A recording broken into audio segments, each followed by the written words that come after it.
ভারত থেকে স্থলবন্দর দিয়ে চোরাই পথে ডাম্পিং মূল্যে সুতা ও কাপড় আসায় হুমকির মুখে পড়েছে দেশের টেক্সটাইল শিল্প। গ্যাসের বর্ধিত দাম, ব্যাংক সুদহার বৃদ্ধি এবং ডলার বাজারের অস্থিরতায় সংকটাবস্থায় বস্ত্র খাতের উৎপাদন। দুপুরে এক ব্রিফিংয়ে এমন অভিযোগ করেন বস্ত্র খাতের সংগঠন বিটিএমএ নেতৃবৃন্দ। বস্ত্র খাতের সংকটের কথা তুলে ধরে ব্যবসায়ীরা বলেন, বাংলাদেশের বাজারে সুকৌশলে সুতা ডাম্পিং করছে ভারত। তাদের বাজারে সুতার দাম বেশি, কিন্তু রপ্তানির দাম কম, কারণ তারা প্রণোদনা পায় কম দামে মানহীন সুতা ও কাপড় বাংলাদেশের বাজারে পাঠিয়ে এই দেশের টেক্সটাইল শিল্পকে ধ্বংস করা হচ্ছে।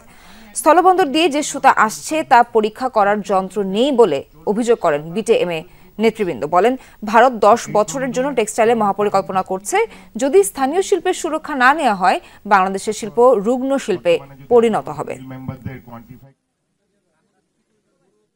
ল্যান্ডপোর্টটা বন্ধ করতে হবে। বিগত পিরিয়ডে বিএনপি সরকারের আমলে এটা কিন্তু বন্ধ ছিল, পরে পর্যায়ক্রমে আমলিক পিরিয়ডে এটাকে খুলে দেওয়া হয়। এখানে কোনো চেক এন্ড ব্যালেন্স নাই।